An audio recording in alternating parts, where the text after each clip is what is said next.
안녕하세요. 뉴스반장입니다. 이 사람은 바보인가요? 대체 이런 머리로 무슨 대통령을 하겠다고 저 자리에 앉아있는 걸까요? 이게 무슨 대국민 담화입니까? 이게 정상적인 대통령이 할 수 있는 담화와 기자회견입니까? 자신이 왜 사과를 하는지도 모르는 사과, 참모들이, 또 김건희씨가 여론이 안 좋아져 사과하라니 마지못해 하는 사과로밖에 보여지지 않는데요. 참담합니다. 담화를 통한 사과라는 형식을 취했지만 처음부터 끝까지 자기 변호와 주장, 그리고 개똥 철학 같은 논리를 들어가며 김건희 씨를 옹호하고 변호하는데 거의 모든 시간을 하려 했는데요. 기대도 안 했지만 기대 이하인 거죠. 이로써 더 분명해졌습니다. 끌어내려야 한다고 말이죠. 자신이 뭘 잘못했는지도 모르는 대통령, 얼마나 불법적이고 부적절한 삶을 살아왔기에 도덕적 윤리의식까지 사라져버린 걸까요? 이날 대국민 담화와 기자회견은 참사였습니다. 그나마 다행스러웠던 건 무너져가는 윤석열 정권을 인지한 기자들의 촌철살인의 송곳 질문들이었는데요. 가장 빛났던 기자는 부산일보 박석호 기자의 팩폭이었습니다. 네, 부산일보 박석호 기자입니다. 네. 사과에 대해서 몇 번 말씀을 하셨는데요. 흔히들 사과를 할 때 꼭 갖춰야 될 요건이 몇 가지 있다고 합니다. 그 중에서 이제 가장 중요한 게 어떤 부분에 대해서 사과할지 명확하고 구체화하는 것이라고 하는데요. 대통령께서는 이제 대국민 담화에서 제 주변의 일로 걱정과 염려를 끼쳐드렸다. 어떻게 보면 다소 두루뭉실하고 포괄적으로 사과를 하셨습니다. 그리고 기자회견에서도 일문일답을 통해서 맹태균 씨와 관련된 여러 가지 일에 대해서 이런 일이 생긴 이유가 뭐 휴대폰을 바꾸지 못해서라든지 아니면 사람 관계에 대해서 모질지 못해서 생긴 것이라고 말씀을 하셨는데요. 그렇다면 마치 이 사과를 하지 않아도 될 만한 일인데 바깥에서 시끄러우니까 사과하는 거 아닌가, 이렇게 오해를 하실 수도 있을 것 같습니다. 그래서 지금 국민들이, TV를 통해서 회견을 지켜보는 국민들이 과연 대통령께서 무엇에 대해서 우리에게 사과를 했는지 어리둥절할 것 같습니다. 여기에 대해서 보충 설명해 주실 수 있으신지요? 저는 이렇게 생각합니다. 국민들께서 좀 오해하시는 부분은, 그러니까 이게 팩트를 명확하게 설명을 해야 되는 것과, 또 잘못한 게 있으면은 딱 집어가지고 그러면 이 부분은 잘못한 거 아니냐라고 해주시면은 제가 거기에 대해서 딱 그 팩트에 대해서 제가 사과를 드릴 거고, 워낙 많은 얘기들이, 저도 뭐 제 아내와 관련한 이런 기사를 꼼꼼하게 다 볼 시간이 없습니다. 이런 것들이 많이 있구나라는 것만 알기 때문에 그런 것이고, 어떤 것을 딱 집어가지고, 왜냐하면 이것도 사실과 다른 것들도 많거든요. 그렇다고 제가 대통령이 돼서 이 기자회견을 하는 마당에 그 팩트를 가지고 다툴 수도 없는 노릇이고, 그렇다고 해서 그걸 다 뭐 맞습니다라고 할 수도 없는 것이고, 그래서 아마 우리 부산일보 기자님께서 그렇게 생각할 수 있지만 이거는 뭐 어쩔 수 없는 게 아닌가. 그리고 만약에 어떤 점에서 딱 집어서 한다면은 그 부분에 대해서 제가 사과를 드리죠. 그리고 아닌 거는 또 아니라고 제가 얘기를 하고, 그러나 사실은 잘못 알려진 것도 굉장히 많습니다. 자기들끼리 뭐라고 얘기를 하는데 우리하고는 얘기한 적이 없는 걸 가지고 뭐 했다고 그러는 것이라든지, 또는 뭐 언론에 민주당에서 뭐 그걸 공개를 했는데 그게 뭐 무슨 짜집기가 됐느니 뭐 소리를 집어 넣었느냐, 그러면 그걸 가지고 대통령이 맞네 아니네 하고 그걸 다퉈야 되겠습니까? 그러니까 그런 점은 좀 양해를 해 주시기 바랍니다. 네. 윤석열, 사과합니다. 기자, 무엇에 대해 어떤 것을 사과하는지 구체적으로 말씀해 주세요. 윤석열, 그건 말 못하지만 하지만 사과할게요. 기자, 무엇에 대해 사과하는지 하나라도 구체적으로 말해 주세요. 윤석열, 국민들이 불편해하니까 사과하는 거죠. 오늘 기자회견에서 나온 역대급 돌 플러스 아이 같은 답변인데요. 기자회견은 왜 한 걸까요? 구체적으로 말하면 대국민 범죄사실 자백이 되니까 그냥 뜬구름 잡는 소리를 하면서 시간을 때우고 있었던 건데요. 이렇게 한심한 기자회견이 또 있나 싶습니다. 열흘 뒤에 해외 순방이랍시고 또 해외여행 가려고 준비하던 중 그래도 국내 여론을 좀 잠재우려고 쇼를 한 것 같은데요.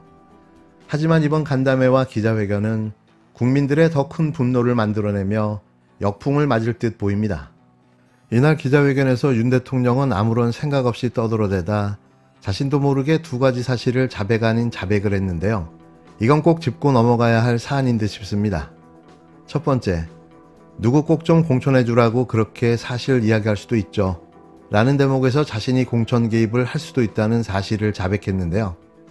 두 번째는 선거운동 때 자신이 잠든 사이에 아내인 김건희 씨가 휴대전화로 대신 문자를 답변했다는 대목입니다.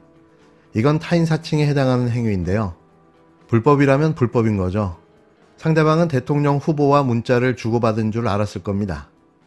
우선 공천 개입과 관련한 윤 대통령의 발언을 들어보면 그러니까 그 전화 그 내용이라 그게 뭐 전화 내용인지 아니면은 저 텔레그램 통화를 뭐 녹음을 한 건지는 제가 모르겠습니다만은 하여튼 저는 오랜만에 한 몇 달 전에 저한테 좀 많이 소원했을 것 같아서 저도 받았고 뭐 하여튼 그래도 고생했다는 얘기 한마디 한 것 같고 그리고 무슨 공천에 관한 얘기한 기억은 없습니다만은 했다면은 당에 그냥 이미 정해진 얘기 아마 그 시기에는 거의 정해졌을 것이고 뭐 다른 선택의 대안도 없고 당에서도 아마 공관위와 최고위에서 딱딱 찍어서 전략공천으로 마무리를 다 지은 것 같은데요. 그래서 뭐 그렇다는 점을 말씀드리고 뭐 예를 들면 총선 때도 마찬가지입니다. 사람들이 이렇게 뭐 누구누구가 좋다 해가지고 저한테 알려주면 저는 그대로 인재영입위원회에다가 그냥 패스시켰습니다. 누구를 꼭 공천 줘라라고 그렇게 사실 얘기할 수도 있죠. 그게 무슨 뭐 외압이 아니라 의견을 얘기하는 거지만 그러나 과거에도 뭐 대통령 얘기한다고 되는 것도 아니고 그래서 근데 정말 그 인수위 시절에 당선인 시절에는 그 뭐 공천 문제 가지고 뭐 할 정도로 저도 정말 시간적 여유도 없었습니다. 더구나 그날이 뭐 취임 전날이라고 하는데 취임 전날 제 기억에는 그 취임식에 오는 외교 그 특사들을 응대하는 데만 하루 종일 제가 했던 것 같은데요. 하여튼 뭐 그렇습니다. 솔직하게 다 말씀드리는 겁니다. 그리고 또 뭐 창원 산단 문제. 창원 산단을 포함해서 한 10몇 개의 국가 산단은요. 제 대선 공약입니다. 그리고 이 산단의 지정이라는 거는 다 오픈해서 진행하는 거지 비밀리에 진행하는 게 아니고요. 신청을 받습니다. 받고 저걸 이제 산업 정책적인 면과 또 토지에 대한 이런 인허가 뭐 형질 변경 이런 게 들어가야 되기 때문에 국토부와 산자부가 이제 같이 진행을 해 나가는 건데 그 위원회를 만들어서 전부 진행을 하고 그걸 응하려고 하는 이제 각 지방자치단체에서 자기들이 뭐 적극적으로 자료도 내고 이렇게 해서 결론이 나는데 뭐 저도 위원회에서 이렇게 결정이 났다 그러면 결정이 났느냐고 보고받으면 바로 대통령이 보고받는 즉시 바로 푸는 거거든요. 언론에 릴리스하는 겁니다. 뭐 저한테 해서 제가 보고 다시 조정을 해서 뭐 마지막 도장을 찍어줘야 되는 것이 아니고 이 절차 자체가 마치 재판하듯이 쭉 위원들이 이걸 받아서 결정을 하면은 아마 그래도 제가 언론에 난 거 보고 알아서는 안 되니까 대통령께 보고가 갔다 그러면 아마 즉시 언론에 릴리스 하는 거라 그리고 뭐 그거를 누구를 뭐 제가 전화해서 뭐 됐다 말았다 그런 거 자체를 할 수도 없고 그러니까 뭐 그런 식으로 생각하시면 될 것 같습니다. 네. 공천 개입이라는 건 정상적 프로세스가 아니기 때문에 서류로 남겨가며 진행되는 게 아니라 철저히 권력에 의해 하방식으로 구두 진행되는데요. 따라서 일반적으로 공천 개입은 권력자의 구두로 진행되는 특성상 증거를 남기기 어려워서 고발 및 수사가 힘든 것뿐입니다. 하지만 친절하게도 본인이 직접 권력에 의한 특정인 지목 행태의 하방식 공천 개입이 가능하다라고 확인까지 시켜준 건데요. 알고 그랬냐 모르고 그랬냐의 문제였는데 윤 대통령의 권력형 공천 개입 인식이 이렇다라는 논리가 생긴 겁니다. 5월 9일은 당선인 신분이지만 이미 세금으로 대통령 전용 헬기, 경호 차량, 인수위 장소를 제공받고 차기 장관 인선 및 차기 기관장들의 인선에 대한 권한을 행사하고 있었는데요. 대통령실을 옮기기 위한 세금 요구 및 실제 수백억의 세금 지원이 되었던 시점이라 권력을 행사하는 신분이었던 겁니다. 한국은행 총재도 윤석열 당시 후보가 지목한 사람을 문재인 대통령이 임명했다는 점에서 대통령 당선인은 권력을 가지고 권력을 행사하는 신분이라는 점을 뒷받침하고 있는데요. 이런 점에서 그의 발언이 의미가 있는 거죠. 또 김건희 씨의 타인 사칭과 관련한 내용을 들어보면 제가 이제 2021년 7월 말에 그 정치 그 선언을 하고 한 달 만에 전격적으로 국민의힘에 입당을 하고 입당 그 신청서를 권영세 인재영입위원장한테 주는 그 신청서가 언론에 공개되다 보니까 제 휴대폰 번호가 공개가 됐습니다. 그날 하루만 문자가 한 3,000개가 들어오더라고요. 그리고 그 이후에도 뭐 카톡 텔레 같은 것도 막 들어온 것 같아요.